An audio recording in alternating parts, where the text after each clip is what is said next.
예, 안녕하세요. 예, 김천 수도함에서 온 원재라고 합니다. 아마 저를 좀 아시는 분들도 계시다고 해요. 제가 이제 방송 활동도 하고 또 이제 유튜브도 찍고 또 책을 좀 읽어봐 주신 분들께서 좀 많이 계시다고 해가지고 이렇게 법안정사에서 이렇게 초청도 받게 되고 법문을 하게 되었습니다. 사실 이제 코로나 시국이라 여러모로 이제 법문이라든지 강연이라든지 여러 활동들이 되게 얼어붙은 상황인데 이렇게 마음을 내주셔가지고 이렇게 초청해 주신 거 감사드리고요. 또한 이제 저도 법회 초청에 응해서 좀 재밌게 법문을 하려고 좀 준비를 했습니다. 해가지고 한번 재밌게 1시간 들어봐 주셨으면 좋겠다는 생각을 하고 있습니다. 예.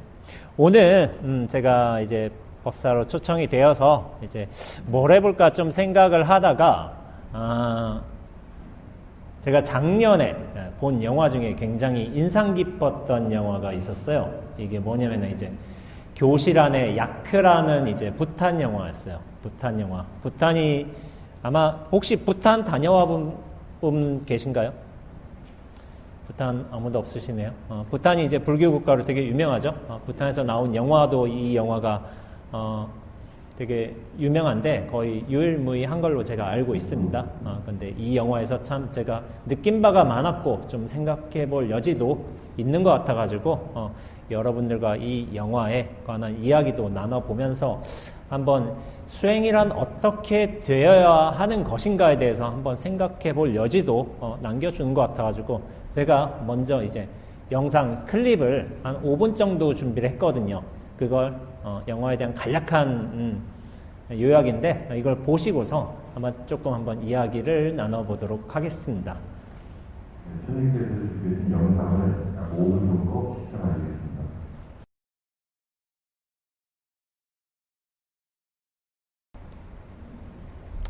예, 이 영화가 혹시 교실 안에 야크 보신 분 계신가요?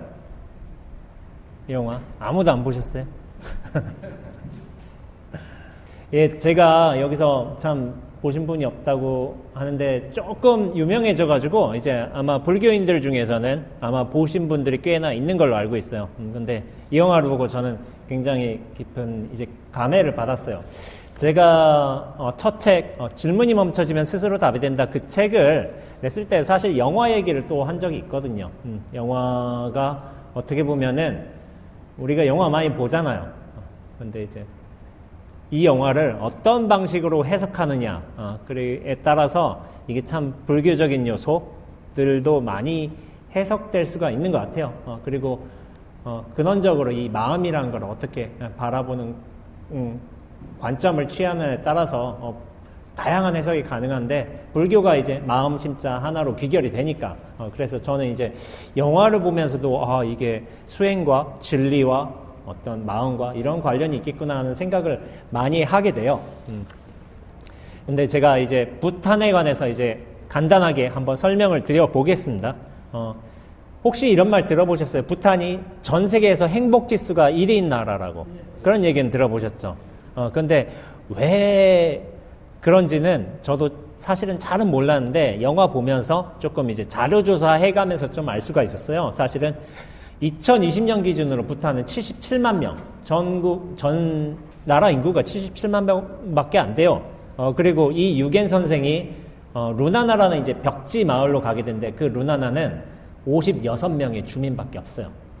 그 중에 뭐 이제 애들은 7, 8명밖에 안 되는 거죠. 그리고 불교와 관련이 있다면은 이제 파드마삼바바라는 이제 불교 성인께서 거기에 이제 그 나라에 불교를 전파하셨다는 말이 있고 국교가 불교예요.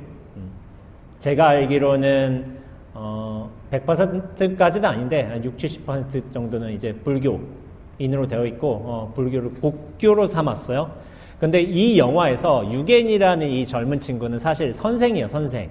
20대겠죠. 20대인데 선생의 국가에서 5년 기간을 계약을 하게 되는데 1년이 남은 거예요. 그런데 교육부 장관이, 이 나라는 특이한 게 교육부 장관하고 1대1 면담을 해요. 그래서 어디로 보낼지 결정하는 거예요. 그러다가 루나나라는 이제 벽지마을로 보내게 되는 거죠. 사실 이 친구는 호주 이민을 꿈꾸고 있어요.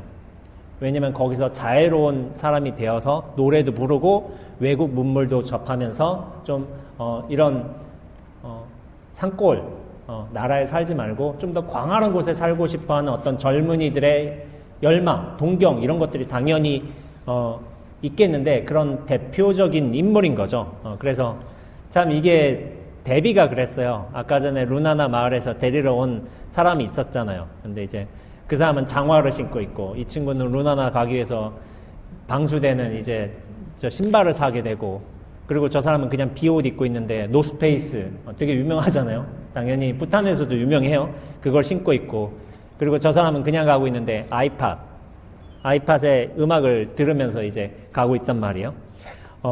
그렇게 원래 영화 설정에서 실제도 그렇지만은 8일 동안 걸어서 도착해야지 닿을 수 있는 곳이 루나나예요. 그리고 그 루나나 지역엔 전기가 안 들어와요. 아예 전기선이 되어 있지 않아요. 그래서 이 영화 찍을 때 어떻게 했냐면은 태양열 전지판을 가져가서 찍었다고 해요. 왜냐면 전기가 없으니까. 전기가 없어서 찍었고 그래서 감독이 이 LCD 화면을 봐야 되는데 그게 전기가 많이 나가니까 안 보고 찍었다고요. 그냥 화면상으로. 그리고 아까 전에 제가 좀 좋아해서 따로 편집해서 올린 친구가 있는데 팸잠이라는 친구였어요. 학급 반장. 되게 여자애 중에 되게 귀여운 여자애. 팸잠이라는 친구인데 실제 루나나 마을에 거주하고 있는 소녀예요. 연기를 몰라요. 연기를 모르는데 당시에 이게 연기다 해가지고 결국에는 이제 실제로 할머니하고 살고 있고 극 중에서는 약간 술 취한 아버지가 이제 정신 못 차려가지고 그 아버지를 케어한다고 좀 고생 좀 하고 있죠. 실제 소녀고 몇몇 인물들은 물론 이제 영화 배우지만은 그 현지의 인물들을 그대로 캐스팅해가지고 되게 현장감을 살렸던 것 같아요. 그런데 이 극 중에서 유겐이라는 친구가 겨울에 오기 전까지 거기서 임시로 선생으로 부임을 해서 애들을 가르쳐야 했던 거예요. 근데 맨 처음에 시설 보셨죠? 칠판이 없는 거예요. 그냥 벽밖에 없고 애들 없고. 그런데 그 선생을 맞이하겠다고 동구 밖에 2시간 앞서서 마을 주민들이 다 나와 있는 거예요. 촌장들하고. 그러면서 얼마나 당황스러웠겠어요. 그런데 저는 이런 생각을 해요. 아마 여기 제가 교육위원장 거사님께 듣기로는 이 부부불자에 이제 최연소 되시는 부부 회원께서 40대이고 그 다음에 대부분 50대 70대로 간다고 그렇게 말씀하셨는데 제가 올해 44살이거든요. 44살이 됐고 근데 절집에 들어온 지 한 16년 됐습니다. 16년 됐는데 지금 절에서 지금 막내하고 있어요. 거의 막내하고 있는데 워낙 어르신들이 많으세요. 많으시고 어디 그룹에 가서 16년 동안 있었는데 막내 수준은 잘 없을 것 같은데 제 생각에는 이 부부불자에도 별반 다를 바 없다고 그런 얘기를 들은 것 같습니다. 아마 여기 계신 분들께서는 아마 시골에서 사셨다면은 아마 이런 비슷한 과정을 거치지 않으셨을까요? 예전에 선생님들의 위상은 30-40년 전에 위상은 엄청 났어요. 학교에 선생님이 오신다, 또 가정 방문을 하신다 하면은 집에서 뭐 백숙 잡고 난리 났던 거 저는 기억해요. 왜냐하면 그런 기억들이 있어요. 뭐든 챙겨드리려고. 그 당시에 또 촌지라는 문화가 있어가지고 선생님들이 가정 방문하면서 애들에 대한 환경도 조사하면서 부모님이 쌈짓돈 모아가지고 그렇게 좀 용돈도 챙겨드리고 했던 기억이 있죠. 그때는 선생은 굉장히 존경받는 분이었어요. 그리고 어떤 부모님들도 애들에 대한 애들을 맡기면서 선생님에 대한 전적인 신뢰를 하셨던 것 같고, 그러나 이제 지금은 좀 많이 바뀌었죠. 선생님이 굉장히 존경받는 어떤 직업군, 스승이라는 느낌보다는 물론 그런 역할을 하고 계시지만은 예전만큼의 위상은 아닌 것 같아요. 교권이 약간 침해받는 듯한 모습도 보이는 것이고, 선생님이 혹시나 조금 잘못하면 애들은 스마트폰 바로 찍어버리잖아요. 요즘 시대에는. 그리고 교육부에 신고하고 이렇게 해가지고 애들도 똑똑해져서 그리고 선생에 대한 전적인 믿음이 없어가지고 그런 선생님의 말을 안 듣는 경우도 많이 있고 체벌도 못하고 촌지는 당연히 사라졌고 이제 제 과거의 모습이 보이는 것 같아요. 저 보수를 보면서. 물론 제가 10대 때 겪었던 어떤 선생님들의 문화였지만 아마 여기 계시는 부불자의 이제 불자님들께서도 어렸을 때 경험해 본 모습이 아닐까라는 생각이 들어요. 부탄에서 이 영화가 몇 년 전에 찍혔는데 이게 어떻게 보면 우리와 시차가 한 30년 정도 나는 것 같아요. 유겐이라는 인물이 새로운 문물을 접해가지고 호주에 가서 살고 싶은 거예요. 그리고 자신의 삶을 꾸며가고 싶고. 근데 할머니는 야 이렇게 존경받는 선생인데 네가 호주 가서 뭐 하겠냐고 이렇게 그렇지만 이미 많은 것을 알아버렸잖아요. 외국에 어떻게 살고 있는지 그리고 자기가 원하는 선호도 있는 것이고 그런 유겐이라는 친구는 이런 벽지의 마을에 가서 애들을 가르친다는 게 마냥 그렇게 즐거운 일은 아니었겠죠. 그런데 영화에서 아마 중요한 인물 중에 하나였을 거예요. 살돈이라는 이제 여인이 나오죠. 이 영화에도 로맨스가 있습니다. 로맨스가 있고, 로맨스가 있어야지 영화죠. 이 살돈이라는 이제 처녀인데, 이제 살돈이라는 처녀가 제일 잘하는 게 뭐냐면은 야크의 노래를 부른다는 거예요. 야크의 노래. 저는 이게 너무 인상적이었어요. 인상적이었고 아름답다고 느껴졌습니다. 이 살돈이라는 처녀는 마을에서 일하다가 뭐 초원에 다니면서 소똥도 줍다가 나중에 어느 이제 언덕에 올라서는 매일 같은 시간에 야크의 노래를 부르는 거예요.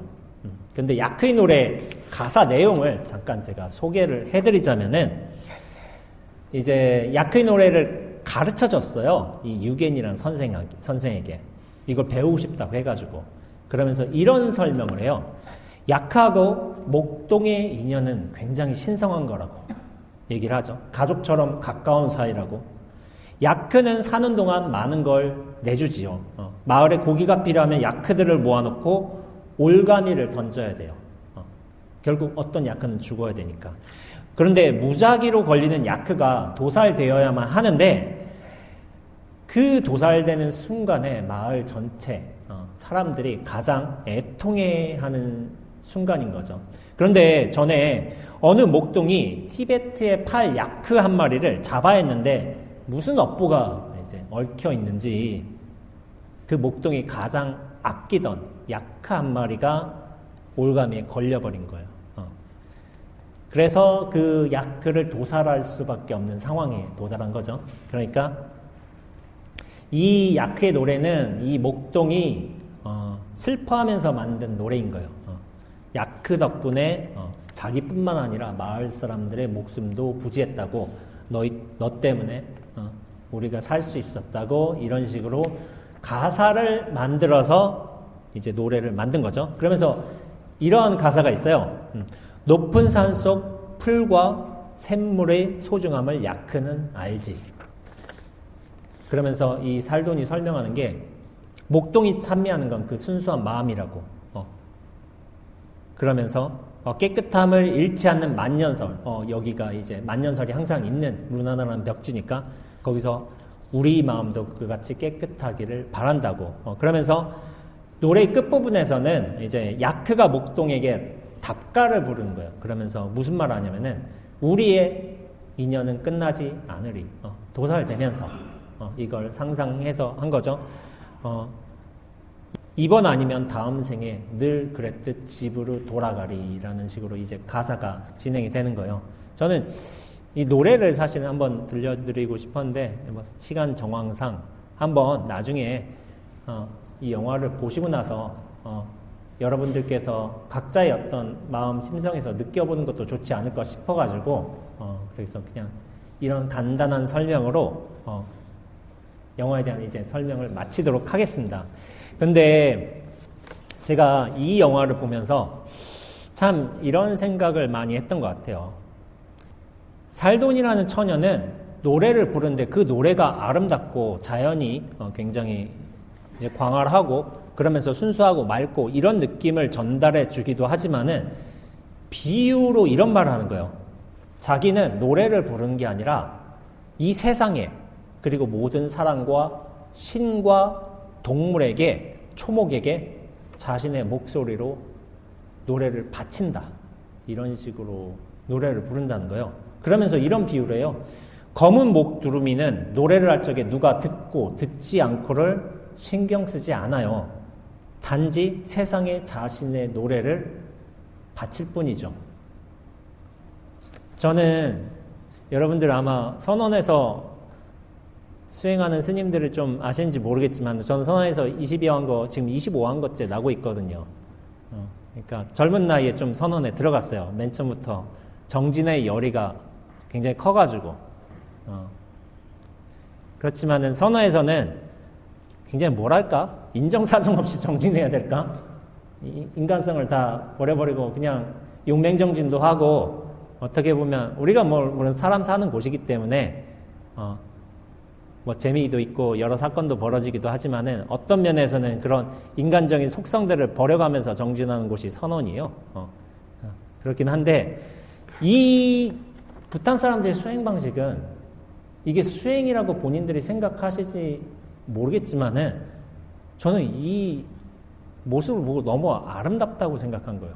그러면서 수행이 이렇게 아름다우면 안 되나? 저는 그런 생각을 했던 것 같아요. 물론 저는 선화에서 10시간 정진하고 기본적으로 용맹정진도 하고 동안과 하한거를 어떤 굳센 결의에서 어떤 이렇게 나기도 하지만은 이 사람들은 불교인이잖아요. 근데 이 살돈이란 처녀는 별다르게 수행을 한다는 생각이 저는 없을 것 같아요. 제가 볼 적에는.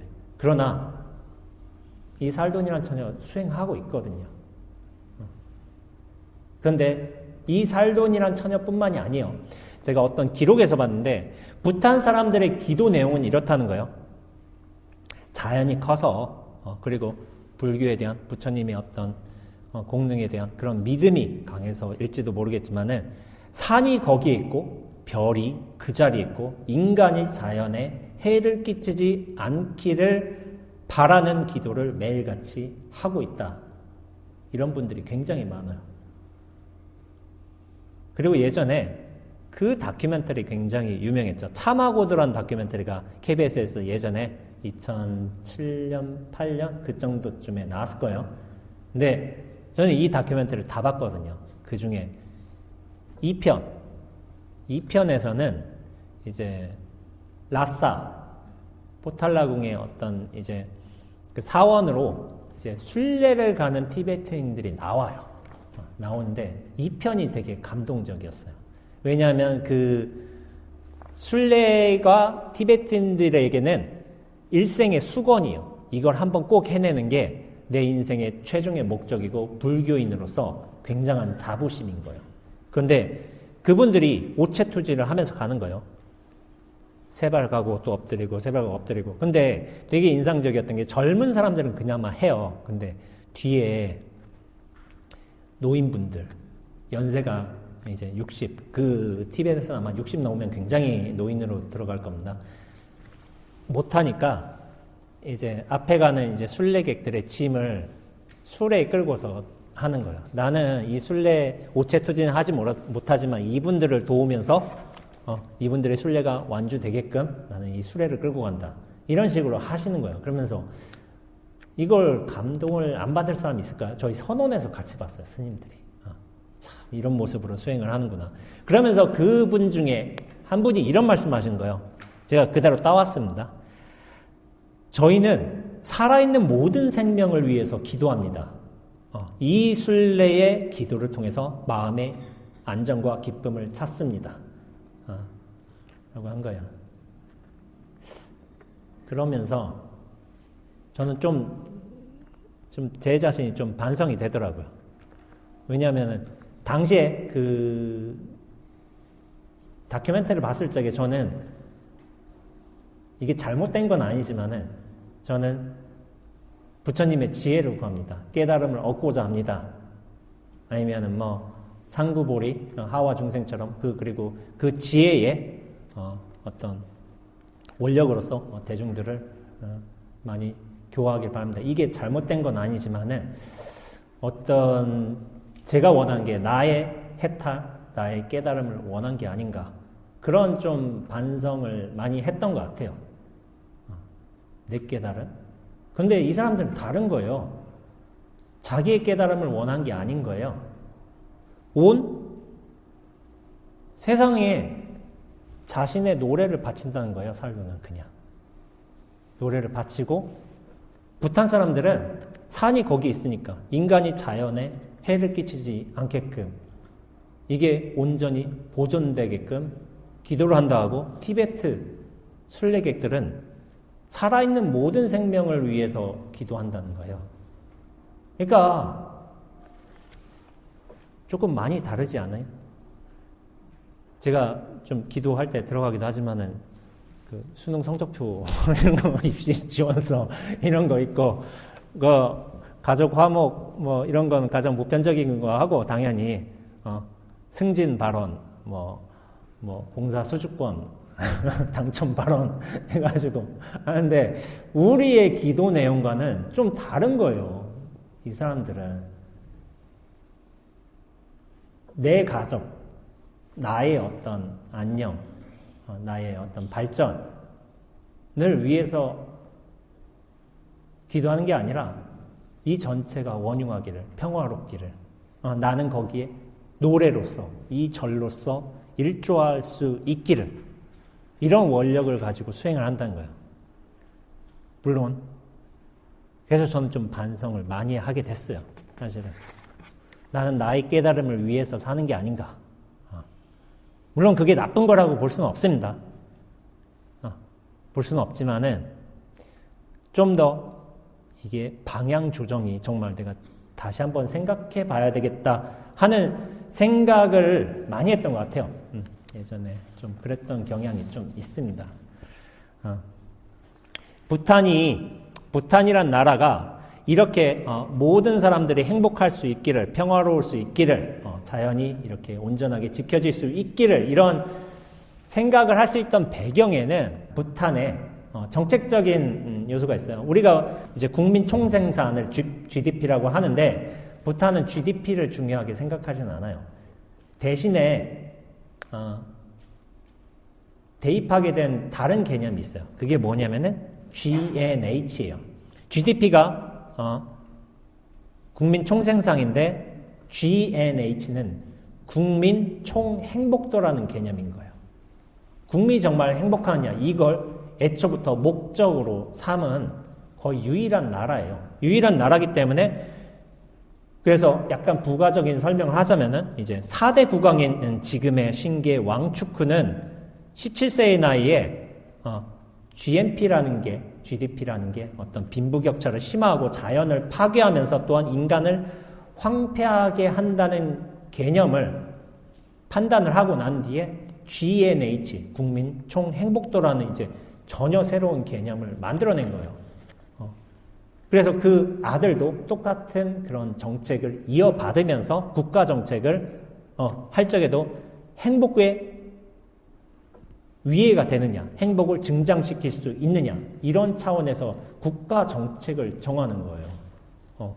그래서 유엔을 그 벽지마을로 보내는 것도 사실은 국민 행복도와도 관련이 있는 작업인 거예요. 말하자면 저 벽지의 사람들도 교육을 받을 기회를 줘야 되지 않냐, 당연히 어떤 효율성, 생산성 측면이 아니라 그래서 그렇게 꼭 보내는 거죠. 그래서 아마 여기 여행을 다녀보신 분들이 부탄 여행, 저도 가본 적은 없습니다. 근데 이제 부탄 여행을 가보신 분들께서 얘기하기를 좀 비싸다고 해요. 하루에.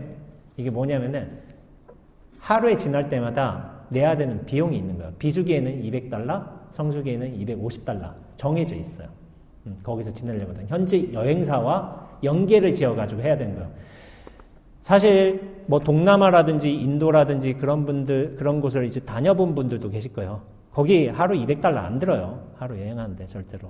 그러나 여기는 국가 정책상으로 그렇게 내야만 하게 되어 있습니다. 거기에는 물론 이제 숙박비, 식비, 가이드비, 교통비가 다 포함되어 있어요.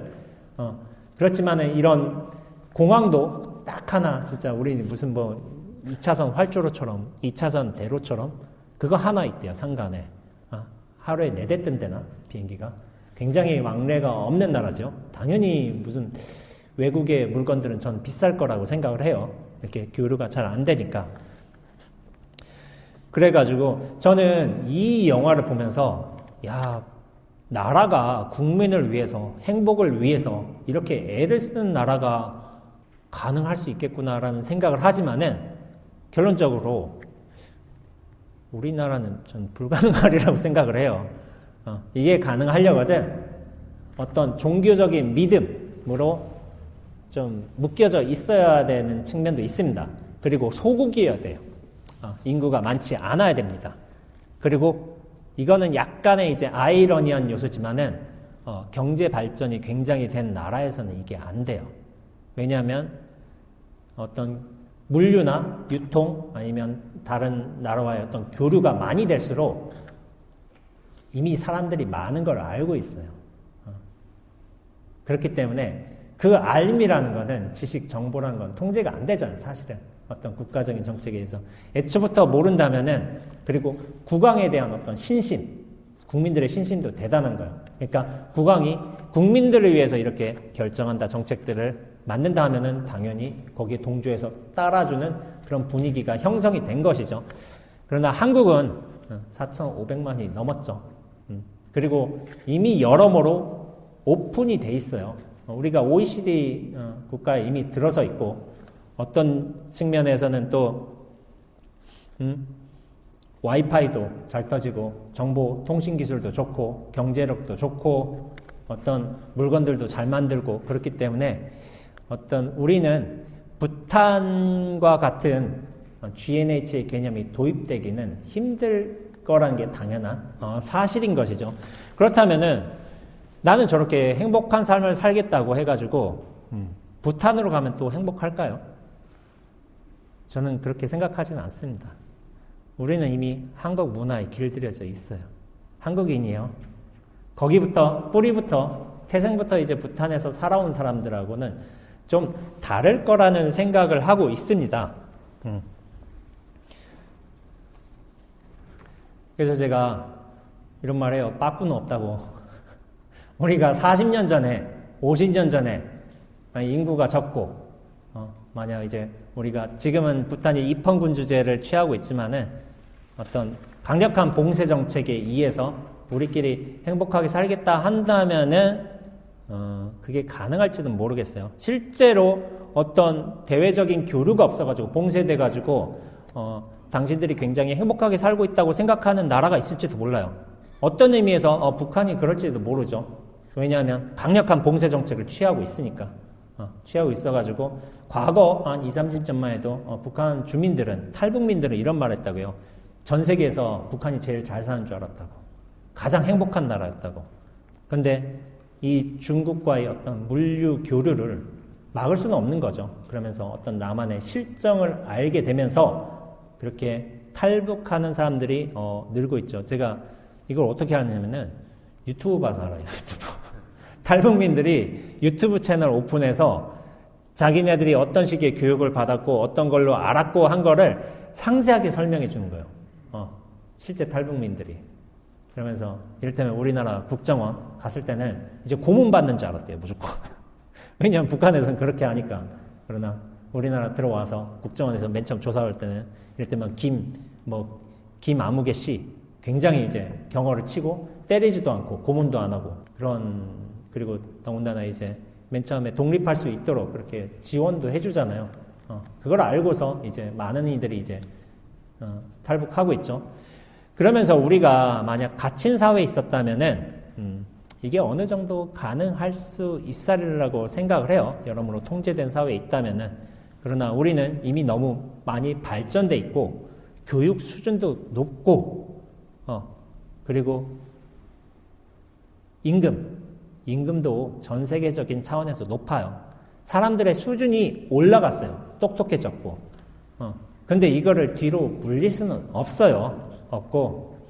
그러면서 저는 이런 생각이 들어요. 잘 사는 나라일수록 분명히 행복하는 게 맞을 것 같기도 한데 오히려 그게 행복은 약간 떨어지는 경향이 있죠. 미얀마 지금 군부 사태로 인해서 굉장히 불안한 정치 상황이 있지만은 거기 사람들이 예전에 그렇게 행복했다는 건 거예요. 만약 GNP 개념에서 보자면 우리의 이제 10분의 1 수준에 불과한데도 그렇게 사람들이 행복하면서 그리고 자신의 삶에 만족하면서 살 수 있었는데 그런 게 가능하기 위해서는 이런 원칙들이 있는 것 같아요. 저는 욕망은 행복에 좀 반비례하는 것 같아요. 우리가 알면서 여러 가지를 누리면서 욕망하는 범위가 커졌어요. 근데 우리가 지식의 크기가 커질수록 그리고 아는 게 많을수록 욕망할 수 있는 거 내가 더 가지고 싶어하고 그런 범위가 커지지만 애초부터 못 살면은 고만고만해요. 거기만 원해요. 밥 한 끼 하루에 한 끼 잘 먹기를 원하고 오늘 소풍 가니까 계란 하나 먹기를 원하고 근데 좀 더 풍족해지면은 사람의 욕심이 좀 많아지는 것 같기도 하죠. 그래서 마을 촌장님이 이런 말씀을 하시는 거예요. 이 유기인한테. 그러니까 이 영화에서 우리나라가 세계에서 가장 행복 지수가 높은 나라라는 사람도 있지만 교육받은 사람들과 능력 있는 사람들과 나라의 미래가 될 사람들은 오히려 다른 나라에서 행복을 찾으려 하는군요. 이 마을 촌장님은 사실은 야크의 노래를 만든 사람이에요. 그 루나나에서 50년, 60년을 살았고 여기밖에 몰라요. 그러나 수도 팀부에서 살면서 외국의 문물을 접하고 사는 실상들을 본 사람들은 당연히 자신의 뜻을 펼칠 수 있는 다른 나라 가서 사는 걸 원하지 않을까요? 우리나라도 그래요. 예전에 유학 보내기 힘들었을 거요. 나 지금 유학 간 사람 너무 많아요. 제 친구들도 유학 많이 갔거든요. 막 IB에서 박사도 따와요. 근데 어떻게 되냐면은 교수 자리가 없어요. 한국에 박사가 너무 많아졌어. 교육의 가능성이 열렸죠. 전 세계적인 레벨로 높아졌죠. 그러나 너무 높아졌어요. 지금 높아져서 아니 20년 전만 해도 바로 교수할 수 있었거든요. 근데 그 박사 인원이 너무 많아진 거예요. 많아져가지고 거기서 실력도 인정받고 자신의 어떤 뜻도 이루고 했지만은 한국이란 수준이 너무 높아져서 이것들이 우리 어떤 현실의 삶에서 구현되기에는 경쟁이랄까? 굉장히 치열한 모습도 있는 것 같아요. 그래서 이 영화에서도 그런 모습이 보이는데 이 유겐의 할머니 같은 경우에는 별다른 생각이 없으신 거예요. 만이차 돌리면서 왜 그런데 가려고 하고 있냐고. 근데 이제 만이차라는 게 요거 만이차 아시죠? 이렇게 어른들이 이렇게 돌리는 거. 그게 뭐냐면은 그 안에 경전이 있어요. 경전이 이제 금강경이라든지 어떤 경전이 있는데 그 경전을 문맹률이 높으니까 읽지를 못하는 거야. 이해를 못하니까. 그러니까 약간 방편적인 방법으로서 이 만이차를 한번 탁 돌리면은 경전은 한번 읽은 셈이 된다. 해가지고 서민들에게 약간 배우지 못한 이제 불자님들에게 요거를 이게 가르친 거예요. 요게 수행이다. 요거 탁 한번 돌리면 경전을 읽은 거가 똑같다. 그러니까 그런데 그게 유괴한테 통할까요? 안 통해요. 유괴는 똑똑해요. 경전이 있는 거하고 이거 돌리는 거하고 이게 어떻게 같을 수가 있어? 그런 세대와의 어떤 분화가 나타나는 게 지금 어떻게 보면 몇 년 전에 부탄에서의 모습인 게 우리가 3, 40년 전에 겪었던 모습. 외국 문물에 대한 동경, 외국에 나가고 싶다. 그런 것들이 지금에서의 어떤 약간 시간 차이를 벌이면서 나타나고 있는 거죠. 저는 그런 생각도 합니다. 참 우리나라가 발전한 게 참 대단하구나 하는 걸 느끼는 경우가 있는데 특히나 정보통신에 있어서 제가 며칠 전에 뉴스를 봤거든요. 뉴스를 봤는데 이게 재밌어요. 탄자니아 나라는 아시죠? 탄자니아 아시고 거기에 이제 세렝게티라는 초원도 있고 케냐에 걸쳐서 있기도 하고 그래서 저도 이제 세계 일주 중에 탄자니아 나라를 갔어요. 세렝게티 어떻게 좀 사파리도 깎아서 제일 싸게 하고 거기에 이제 탄자니아에 이제 그 잔지바르라는 섬에 갔어요. 굉장히 좋아하는 제가 섬이었어요. 근데 며칠 전 뉴스를 봤는데 잔지바르가 딱 뜬 거예요. 근데 그 뉴스 내용이 뭐였냐면은 잔지바르에서 섬 주민들이 거북이 고기를 먹고 7명이 죽었다. 이게 뜬 거예요. 근데 이거 놀라운 일이라는 생각이 들었거든요. 아니 그 잔지바르 섬에서 고기 먹고 죽은 뉴스가 한국에서 보는 거예요, 제가. 물론 잔지바르가 인지되기 위해서는 제가 거기에 다녀왔다는 경험이 있기 때문에 인지가 되는 거예요. 뭐 태평양이 무슨 무인 섬이다 한다면 제가 알 수가 없겠죠. 그러나 잔지바르에 대한 경험이 있기 때문에. 근데 7명이 죽은 걸 안 거예요. 그리고 저번에도 놀랐는데 미국 뭐 오하이오의 어떤 고속도로에서 추돌 사고가 일어나서 5명이 죽었다. 이거를 뉴스로 본 거예요. 이게 왜 나타나는지는 모르겠지만은 제가 저 말도 안 되는 2억 1,000만리 뭐 저쪽 나라에서 벌어진 일을 알게 되는 상황에 도달한 거예요. 그러니까 핸드폰을 통해서 정말 많은 양의 정보가 들어온다는 거죠. 그런 생각을 했어요. 근데 제가 어렸을 때 한 30년 전만 하더라도 이 정보가 이만큼 들어올 일은 없었어요. 그때는 신문하고 방송이 유일한 정보의 출처였습니다. 다른 이제 인터넷이 될 수가 없죠. 책하고. 그렇지만은 실시간에 어떤 정보가 들어오는 건 신문과 방송밖에 없었어요. 그러나 그때 당시에는 어떤 종류의 어떤 검열이 있었을 수도 있고 그 많은 정보가 도달하기에 어떤 물적 교류도 없었을 수가 있고 그런데 그 많은 정보들이 지금은 무수하게 들어온다는 거예요. 그래서 정보의 어떤 저는 과잉 시대에 정말 도달한 게 아닌가 하는 생각이 들어요. 우리가 이 정보들을 잘 취합하고 좀 잘 다룰 수만 있다면 사실은 상관없지만은 어떤 의미에서는 이 정보를 다룰 만한 역량과 마음의 안정이 없다면은 이것에 휘둘릴 가능성이 커요. 정보들을 다루고 취합하는 건 각 개인마다 다르잖아요. 그렇기 때문에 다양한 의견이 나올 수밖에 없는 상황인 거죠. 그것을 인정해 줘야 되는 측면도 있는 것이고. 그러면서 저는 이제 다시 부탄으로 돌아가서 한번 부탄의 어떤 말을 한번 생각해 봤어요. 부탄 속담에 행복해지려면 장소를 바꿔라라는 말이 있어요. 행복해지려면 장소를 바꿔라. 근데 이 말에 좀 동의 좀 하세요. 근데 여기 사시는 분들은 장소를 막 맘대로 바꿀 수 있는 처지가 있으신 분이 별로 없을 것 같은데 여러 상황들에 의해서 여기 살 수밖에 없고 계약 기간도 있고 다른 데 집값도 비싸고 내 마음대로 귀농할 수도 없고 뭐 애들 교육도 있고 한국인들은 참 힘든 상황이 있어요. 그런 말이 있는데 사는 곳을 바꾸면은 그러면서 저는 이런 생각이 들었어요. 우리가 자연을 많이 본다면은 조금 더 오픈된 마음을 가질 수 있지 않을까, 좀 더 여유로워지지 않을까 이런 생각을 하게 되는데 이 살돈이라는 처녀 있잖아요.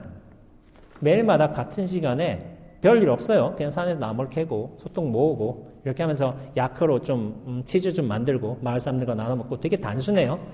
그 단순한 마을에서는 가능한데 그러다가 오후 2시 되면은 저 대자연을 위해서 자신의 노래를 바치고 노래 공양을 참 삶이 단순해지면 그리고 자연을 많이 접하면 접할수록 우리 어떤 마음도 같이 넓어지는 것 같습니다. 그리고 살돈이 저 자연을 위해서 노래를 부르던 그 공간이 허공에 툭 트인 대자연을 향해서 하고 있잖아요. 저는 이걸 좀 느낀 적이 있어요. 제가 공부를 한 적에 예전에 의정부 망월사에서 한번 정진한 적이 있었는데 망월사에서 한 15분 정도 올라가면은 그 능선이 나와요. 능선이 나와서 그 능선에 올라가면은 의정부 시내하고 서울 시내하고 다 보이는 거예요. 그러면서 제가 공부에 있어서 약간의 좀 약간 큰 변화가 맞이했던 곳이 망월사였던 것 같아요. 그 산을 타면서 어떤 의미에서는 제가 그때 그런 말을 했는데 눈앞인 자꾸나를 따라다닌다고 허공과 같이 움직이고 있다고 그런 느낌을 굉장히 많이 받았어요. 좀 환경이 그래서 그랬던 것 같아요. 물론 골방에서 화두 정진하면서 집중하면서 그것도 공부가 아닌 건 아니지만은 어떤 환경의 요소도 무시할 수 없는 것 같습니다. 그런데 우리가 참 안타까운 게 자연을 많이 보는 게 좋겠지만은 우리가 제일 많이 보는 거는 어떤 의미에서 LCD와 스크린 같아요. 스마트폰, TV, 컴퓨터 이런 것들을 제일 많이 보게 되는 것 같습니다. 자연보다는. 그리고 각진 거. 각진 거에 보통 갇혀 살고 있는 것 같아요. 제 생각에는. 그래서 이게 우리가 정보, 수많은 정보들을 이제 집합할 수 있고 그것들을 받아들이고 있고 하지만은 어떻게 보면 정보의 과잉 시대에 좀 갇혀 사는 게 아닌가 이런 생각을 많이 하고 있습니다. 그러면서 우리가 접하는 어떤 내용물, 스마트폰의 어떤 내용물에 의해서 어떤 의미에서 이거 좋은 내용 나왔어. 그러면 기분 좋아져. 그러나 어떤 정치적인 견해가 나왔어. 근데 이게 되게 기분이 나빠. 이 스마트폰 하나에 의해서 어떤 마음이 변화하고 생각이 바뀌고 그런 일들이 많이 벌어지는 것 같아요. 그래서 제가 이런 말씀을 좀 드려요. 스마트폰 자체에는 사실 문제가 없어요. 그러나 그것에 집착하고 갇혀 살수록 어떻게 보면 나에게 문제로 발현될 수 있는 가능성이 큰 것이죠. 우리가 어떤 내용물들을 분명히 스마트폰을 통해서나 어떤 스크린을 통해서나 어떤 내용물들을 분명히 접하게 되죠. 거기에 있어서 마음이 좋아지고 나빠지고 이런 일들이 지속적으로 발생하고 있지만은 저는 어떤 측면에서 마음이 이제 왔다 갔다 하잖아요. 마음이 왔다 갔다 하고 이런 좋은 일 있으면 기분 좋아졌다. 저런 슬픈 일 있으면 기분이 우울해졌다가 좀 저런 말도 안 되는 사람 나타나면 또 화가 났다가 이런 것들이 좀 예전에 좀 지겨워졌던 게 있어요. 되게. 그러니까 이게 내용물 자체에 있어서 그거에서 감정이 아니라 내 마음이 이렇게 왔다 갔다 하는 게 너무 화가 나는 거예요. 이게 뭐길래 내 마음이 이렇게 어떨 땐 기분 좋다, 나빠졌다, 이렇게 해야 되지? 그러니까 이게 지겹다는 말이 좀 아주 진절머리가 난다고 해야 될까? 정말 그만두고 싶어. 그래서 그랬던 적이 있어요. 근데 어떤 의미에서 우리는 수행을 하는 차원에서 내용물에 좀 진절머리를 느껴야 될 필요도 있어요. 왜냐하면은 이 대상과 상황, 조건에 따라서 나의 마음도 끊임없이 그런 어떤 예정된 반응처럼 이렇게 변화한다는 게 좀 진절머리가 나야 돼요. 우리가 행복이라고 한다면 어떤 조건이나 상태, 대상에 의해서 우리가 행복감을 느끼고 자유롭다면은 그거는 진짜 행복이 아니죠. 왜냐하면 대상, 조건, 상황은 변하니까. 그러니까 나의 마음도 변한 거예요. 내용물 따라 변하는 행복이라면 그거는 여전히 불완전한 행복입니다. 그런데 완전한 행복이라고 우리가 부를 수 있다면 어떤 조건과 상태, 내용물에 변함이 없어야지만 좀 완전한 행복이라고 부를 수 있지 않을까요? 우리가 그거에 대해 단순히 반응할 게 아니라. 그래서 제가 말씀드리는 개념이 있어요, 항상. 뭐냐면은, 눈앞을 말씀드려요, 눈앞을. 여러분들 눈앞에 지금 원재라는 사람이 말하는 걸 보고 있잖아요. 김천에서 와가지고, 영화 얘기도 하고 있고, 이런 소리도 들리고, 모습도 보이고, 하고 있잖아요. 근데 소리, 모양, 뜻 이거 다 내용물이에요. 내용물. 이 내용물이 좀 지겨워져야 돼요. 어느 면에서는. 저도 내용물입니다. 그런데 눈앞에는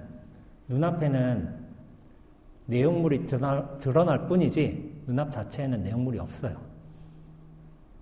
저는 이 살돈이라는 친구가 왜 대단한 수행을 하고 있다고 생각했냐면은 아까 전에 기도의 내용도 그렇죠.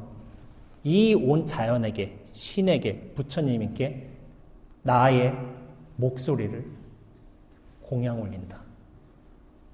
이게 왜 대단한 수행이냐면은 우리는 모두 내가 잘 되기를 원해요.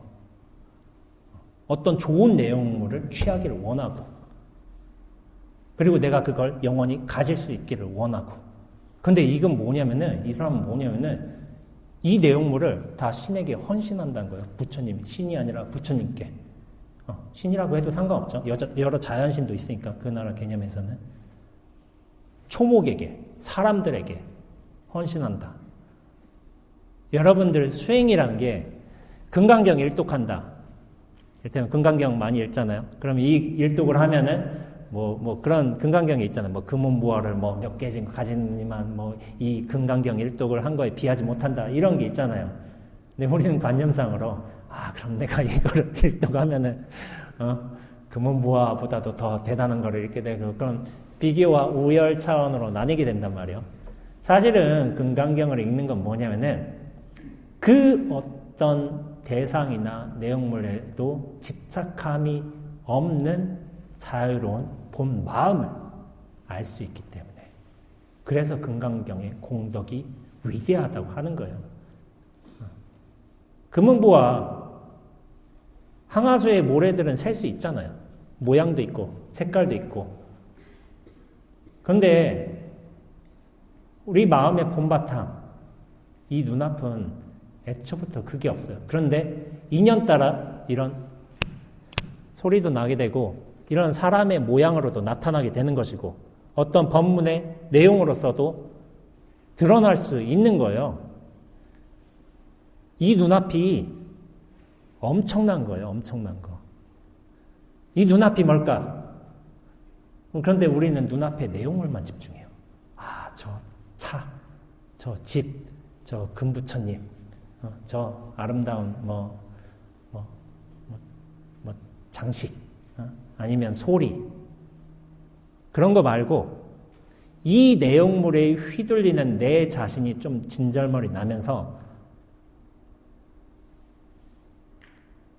이 전체성으로, 이 눈앞으로 돌아가야지만 우리가 어떤 의미에서 진정한 수행을 할 수 있다고 저는 생각하고 있습니다.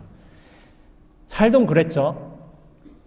흰 설산에서 그렇게 온 자연을 위해서 노래하고 있고, 부탄 사람들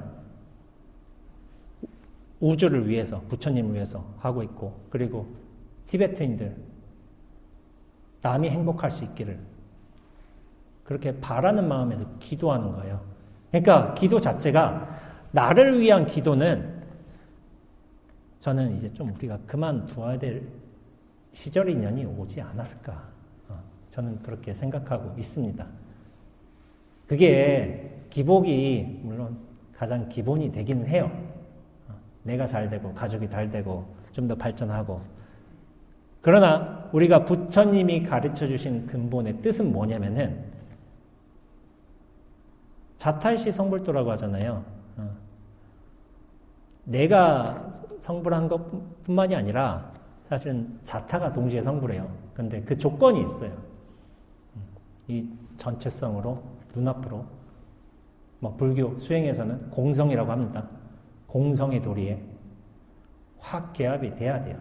그러면은 그때는 뭐냐면은 모양, 생각, 느낌, 형상, 소리, 이런 것들이 다 인연법 따라서 진실하게 드러나는 요소들로 뒤바뀌게 됩니다. 이게 단순한 소리인 것 같고 모양인 것 같은데, 여기서 소리와 모양으로서 부처님의 법계가 이렇게 진실되게 펼쳐지고 있는 거예요. 그런데 나에 갇혀 살아서는 몰라요. 내 가정, 나, 발전, 승진, 교육, 수능, 고득점. 물론 이제 그게 저도 그렇게 살았지만은 좀 반성을 하면서 지금 그나마 좀 사람 노릇하면서 살고 있는 거 아닌가 싶습니다. 살돈이 그렇게 간단하게 노래를 부른 것 같지만은 그거 엄청난 수행입니다. 나를 버리는 거예요. 자기 욕심을 버리고. 그러나 살 돈이라고 해서 아무 일을 하지 않는 거 아닌 거예요. 소가 똥 싸면 마르면 주워다가 이렇게 하고 나중에 저 우유도 짜고 그걸 사서 마을 사람들과도 나눠도 먹고 또 이제 유겐이랑 친구가 왔으니까 노래도 알려주고 자기 인연법에 맞는 일들은 여전히 행하고 있어요. 여전히 행하고 있는데 그런 노래를 부르면서 자기의 욕심을 내려놓으면서 그런 사람은 마음이 행복해지고 어떻게 보면 경계가 진실해지고 사람들과의 관계도 원만해지고 되게 여유롭게 사는 거예요. 그렇다고 감정이 항상 행복한 것만 아닌 거예요. 유견이 떠나면 슬프기도 한 거예요.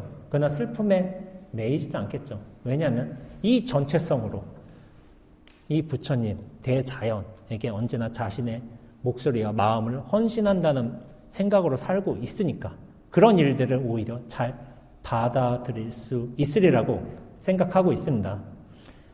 여러분들 아마 이런 말씀 많이 들어보셨을 거예요. 삶이 수행이다. 이런 말씀 많이 있죠. 저도 그런 글을 많이 쓰기도 했습니다. 삶 자체가 수행이에요.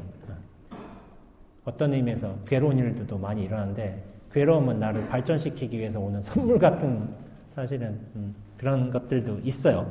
그런데 이 점은 좀 분류를 해야 되는 게 좋다고 생각을 해요. 우리가 삶이 수행이라고 하지만 대상과 일, 어떤 조건과 상황에 의해서 휘둘려 산다면 그것은 수행이라고 볼 수 없는 건 아니겠지만은 그런 경계를 통해서 나의 분별과 집착에 대한 내려놓음을 할 수 있다면은 그게 수행이 되는 거예요. 전체로 돌려야 돼요. 항상. 일들을 겪는다고 그런 게 아니라 이걸 언제나 전체로 부처님에게로 이 눈앞으로 조사문 중에서는 허공성으로 되돌리는 일들을 해야지만 그것이 수행입니다. 그러면서 나의 욕심과 분별은 점차로 엷어지게 돼 있어요. 그렇게 될 적에서야 비로소 저는 의미 있는 수행이라고 보고 있습니다. 여러분들 기도문들 많이 하시겠지만은 저는 저를 찾아오시는 많은 분들께 제 기도문을 하나씩 또 권장해 드려요.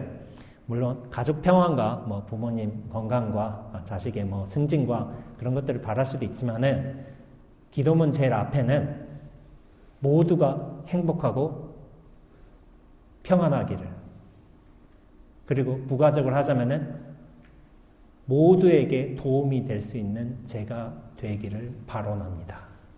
라고 그렇게 말씀드려요. 내가 원하는 대상, 내용물 그런 게 아니라 부처님은 이미 어떻게 살아야 될지 알려주셨어요. 제가 부처님 법대로 살겠습니다. 부처님이 가르쳐주신 바대로 제가 훌륭한 제자가 되어야겠습니다. 모든 이에게 도움이 되는 사람이 되겠습니다. 발언을 넣는 거예요. 발언을. 기도는 내가 성취하고자 하는 목적을 넣는 것이기도 하지만은 그런 것뿐만 아니라 제가 어떠한 사람으로 살겠습니다 라는 것을 넣어야지 진정한 의미의 기도인 거예요. 그게 내용물 말고 단지 내가 어떠한 일을 하면서 어떤 사람이 되겠습니다. 그걸 부처님 앞에 고하면서 반복해야 되는 거예요. 그래서 저도 부족하기 짝이 없었지만은 제가 10년차 때부터 기도문을 바꿨어요. 하나를. 네 번째 기도문 내용이 뭐냐? 제가 네 가지 기도가 있습니다. 항상. 세 가지는 수행과 관련된 거예요. 네 번째 기도는 쓰임받는 삶을 살겠습니다라고 바꿨습니다. 그러니까 제가 중요한 인물이 되겠습니다. 누구 말대로 큰 스님 되겠습니다. 이런 거 아니라 단지 인연에 맞게끔 좋은 쓰임을 받겠습니다라고 이렇게 발언을 드리고 있어요. 계속해서.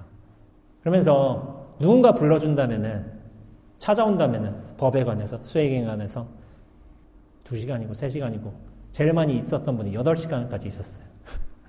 근데 8시간 있으면 좀 기운 빠지지 않겠어요, 저도. 얼마나 절실하시면은 저 김천의 시골에 제가 사는 데까지 교통으로 오셔가지고 대중교통으로.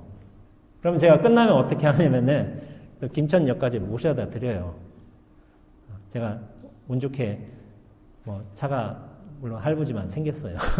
생겨가지고 제가 할 수 있는 저도 최선을 다합니다. 근데 쓰임을 받는 거예요. 나라는 인연이. 내가 잘 되기를 바라는 게 아니라 나도 도와줄 수 있는 역량들을 키우고 내가 해온 게 수행이니까 수행 차원에서 마음씀 차원에서 내가 도와드릴 수 있으면 당연히 법회를 이렇게 초청해 주신다면 저도 와주는 게 맞다고 생각하고 있어요. 물론 이 법문의 내용이 얼마만큼 좋을지는 이제 자신의 삶에 영향을 미칠지는 불자님들께서 각기 알아서 판단하실 일이겠지만 저도 굉장히 성실히 연습하면서 제가 모든 이에게 제 역량과 도움이 되는 일들을 하겠습니다라고 저도 매일같이 발언을 합니다. 몇 번씩 해요. 그러니까 여러분들께서 어떤 내용물들로, 조건으로, 상태로 이렇게 되기를 원합니다라는 건 이제 부처님과 거래하는 거죠. 내가 이렇게 열심히 기도하니까 이거 해주세요. 그거는 제가 좀 단도직입적으로 말씀드리면 거래 심보라고 말씀드려요. 그러지 말고 내 발언을 부처님께 말씀드려야 돼요. 저 이렇게 살래요. 이런 사람이 되겠습니다. 라고 하는 게 그게 기도 아니겠어요? 그러니까 기복이란 거는 우리는 충분히 부탄 사람보다 잘 살아요. 이미 부족해서 그런 게 아닌 거예요. 우리가 너무 원해서 문제일 뿐이지 사실은 먹고 사는데 지장 없습니다. 지장 없고 다만 더 큰 것만 바라지만 않는다면 우리가 이미 많은 것을 갖추고 있고 충분히 행복하다는 것을 자각할 수 있습니다. 그리고 그 기도의 방향성이란 게 나를 잘되게 하는, 내 가족을 잘되게 하는, 물론 그거 나쁘진 않지만은 살돈처럼, 부탄 사람들처럼, 티베트 사람들처럼 이 전체가 잘 되기를 위해서 저를 잘 헌신하겠습니다. 이 기도 내용도 반드시 넣어주면 좋겠다고 생각을 하고 있습니다. 제가 바가바드 기타라는 이제 힌두교 경전이 있어요. 저 요가 계통의 경전인데 종교학과를 전공했다는 이유로 이제 다른 종교에도 진리의 면모가 당연히 있잖아요. 굉장히 좋아하는 구절이 있어요. 마음, 이를 정복한 자에게는 최고의 법. 그러나 못한 자에게는 최대의 적. 마음을 정복한다는 게 뭘까요? 내가 마음을 이렇게 해가지고 막 어떻게 해가지고 내 마음대로 하겠다. 그거는 정복 당하는 겁니다. 사실은. 탁 놔줘야 돼요. 이 전체로 눈앞으로 그걸 부처님이라고 해도 되고 이 부처님에게로 모든 걸 회양할 수 있는 그런 마음을 가진다면은 그 본래의 마음, 큰 마음, 진심, 참나 우리가 개 앞에서 자유롭게 살 수 있게 됩니다. 그러나 우리가 몸과 생각, 육신과 어떤 관념에 의해서 종속되어서 이것들로 어떻게 좋은 상태, 결과들을 취합하겠다. 그런 마음으로 살게 된다면은 오히려 나에 갇혀 살게 돼요. 여러분들 혹시 그런 생각 하는 적 있으세요? 나에 갇혀 사는 것 같다 너무. 저는 그런 고민이 많았던 것 같아요. 나란 게 너무 지겨워. 좀 갇혀 사는 것 같아. 나 왜 이렇게 자유롭지 못하지? 그런 고민 때문에 어떻게 보면 출가의 결정을 내린 것이고 수행에 매진했습니다. 나에 갇혀 살지 마시고 눈앞으로 전체로 이 확장된 텅 빈 마음으로 그렇게 살기를